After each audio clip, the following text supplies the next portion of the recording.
DC 인사이드 여행 갤러리에 곽튜브 중학생 동창이 폭로글을 썼다. 안녕하세요. 저는 지금 폐교된 학교인 배정중학교에 다녔던 곽준빈 씨 2학년 동창입니다.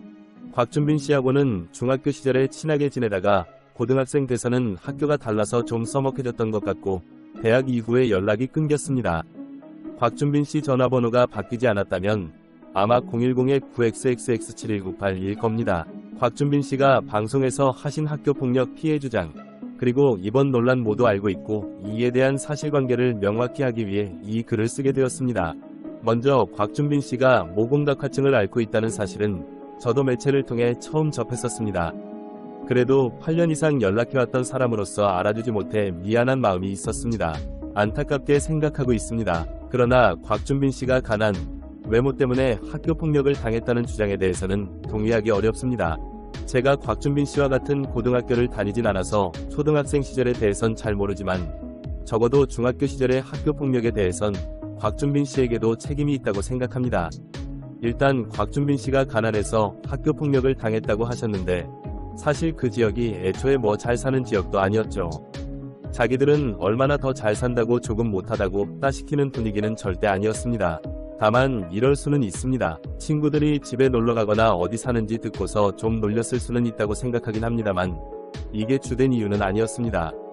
그리고 외모가 이유라는 것도 간혹 놀렸을 수는 있습니다만 이 두 개가 학교폭력을 당한 주된 원인이라고 생각하진 않습니다. 결과적으로 곽준빈 씨가 물건을 좀 훔쳐서 그것 때문에 애들이 외모나 경제사정으로 좀 놀렸을 수는 있으나 이게 결코 원인은 아니죠. 그리고 곽준빈 씨가 물건을 훔친 이후에도 딸을 당했던 건 아니었고 그래도 나름 좀 눈치는 보였겠지만 저를 포함한 일부 학생들하고 원만히 지냈었습니다. 중학교 2학년의 어린 나이에 물건을 훔칠 수 있었다고 생각합니다. 당시 제가 기억하기로 2학년 후반쯤에 좀 나대는 친구가 학교에 DS를 몰래 갖고 다녔는데 그걸 훔쳤다가 일이 커져서 들통났던 걸로 기억해요. 그때 기억으론 저걸 어렵게 구한 거라서 뒤집어졌던 걸로 알고 있는데 저것 때문에 그 전에 돈도둑 맞은 일 대부분이 곽준빈 씨 탓으로 돌려져 많이 욕먹었었습니다. 그때 DS가 좀 비싸고 나온 지 얼마 안 돼서 많이들 부러워했었어요. 게임보이만 있어도 다들 빌려달라고 아우성이었으니 많이 탐났겠죠.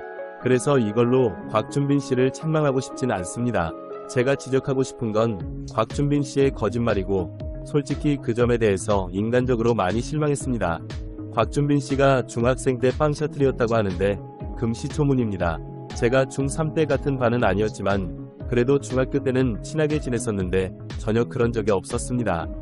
오히려 드스 훔친 거 들키기 전까진 누가 뭐라고 하면 그대로 갚아주고 씩씩대는 친구였는데 곽준빈 씨가 빵셔틀 했다는 걸 본 적도 없고 그럴 것 같지도 않습니다. 다만 컴퍼스나 지우개 가루는 저도 본 적이 있습니다. 근데 이걸 심한 학교폭력이라고 하기에 물론 피해자의 감정이 더 중요하겠지만 솔직히 심한 학교폭력이라고 생각되진 않아요. 지우개 가루 뭉쳐서 던지기는 애초에 곽준빈 씨가 훔친 거 들키기 전에도 자주 당했고 원래 애들끼리 많이 하는 장난이었습니다. 준빈 씨도 뭉쳐서 던진 적 몇 번 있는데 이걸 학교폭력이라고 하시면 안 되죠. 그리고 컴퍼스로 찌르기는 누가 한번 하니까 준빈 씨가 엄청 화냈던 걸로 기억합니다. 그 이후에 또 당했는지는 모르겠지만 제가 본 건 한 번뿐입니다. 다만 준빈 씨가 훔친 거 들킨 이후에 이전만큼 학교에서 친구들과 잘 지내지 못했던 건 사실이며 여러 명이 준빈 씨를 싫어하고 놀렸던 건 맞습니다. 오히려 지우개 뭉쳐서 던지기나 컴퍼스 등의 신체적 폭력들은 거의 없었고 거지 이런 식으로 많이들 놀렸죠. 근데 이게 진짜 준빈 씨 사는 집을 애들이 가보거나 구체적으로 경제 수준을 알아서 진지하게 가난하다고 깔봤다기보단 그냥 물건 훔쳐서 거지라고 부르는 느낌이었죠. 외모로 놀린 건 특별히 기억나는 건 없습니다. 다만 거지라고 놀린 건 많이 들어서 잘 기억납니다. 이 점에 대해선 어린 나이에 큰 상처를 받았을 수 있었다고 생각합니다. 그래서 준빈 씨가 방송에서 마치 엄청난 학교폭력을 당한 것처럼 이야기했을 땐 많이 놀랐습니다. 어렸을 때야 뭐 자기 객관화가 잘 안 될 시기니 여럿이서 거지라고 놀리면 기분 나쁠 수 있고 피해의식을 가질 수 있다고 생각합니다. 근데 지금은 성인이 되었고 과거의 그 일에 대해서도 본인에게 큰 책임이 있는데 그렇게 묘사하는 건 부적절하다고 생각합니다. 애초에 물건 훔친 후에도 저 포함 같이 노는 친구들이 있었고 별로 훔쳤다고 일진들이 종으로 부리거나 신체적 폭력을 당한 것도 아닌데 준빈씨가 왜 그렇게 생각하시는지는 잘 모르겠네요. 일전에 시상식에서 본인을 괴롭힌 학생들의 이름을 공개할까 고민하셨다고도 말씀하셨는데 좀 많이 역겨웠습니다. 몇몇이 좀 심하게 놀렸을 순 있겠으나 그 정도는 아니죠. 진짜 왜 그렇게 방송 등에서 본인을 가혹한 학교폭력의 피해자라고 포장하고 다니시는지 이해되지 않습니다. 어린 나이의 실수가 본인의 가난 컴플렉스를 자극하여 본인에겐 큰 트라우마였을 수는 있겠죠. 실제로 그 일 이후 많이들 거지라고 놀렸던 건 맞습니다. 근데 앞뒤 상황 맥락 다 잘라먹고 과장해서 주장하시는 건 그만하셨으면 합니다. 또 몇몇 친구들이 그때 심하게 놀렸을 수는 있겠으나 지금은 곽준빈 씨께서 유명 유튜브 곽튜브를 운영하시고 강한 사회적 영향력을 가지신 사람으로서 시상식에서 그들의 실명을 공개하겠다고 말씀하시는 건 질 나쁜 협박으로밖에 보이지 않습니다. 제 말에 허위사실이 있으면 고소하세요. 곽준빈 씨, 정식으로 문제 삼으신다면 저와 수사기관에서 한번 얘기 나눠봅시다. 본인 과거 왜곡, 과장해서 애들 협박하는 거 그만하세요. 당신이 과거 파리에서 정직하지 못하게 돈 버는 건 아무런 관심 없습니다.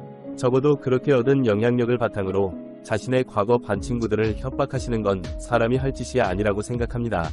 한편 곽튜브는 지난 16일 자신의 유튜브 채널을 통해 돌아온 준빈 씨의 행복여행 영상을 공개했다. 해당 영상에는 곽튜브가 이나은과 이탈리아 로마에서 여행을 즐기는 모습이 담겨 있었다. 공개된 영상에서 곽튜브는 학교폭력 이야기만 나오면 막 예민했다. 바로 너를 차단했었는데 아니라는 기사를 봤다. 내가 피해자로서 많은 이야기도 하고 그랬는데 정작 오해를 받는 사람한테도 내가 피해를 주는 것 같았다. 라고 이나은에게 사과하는 듯한 대화를 꺼냈다.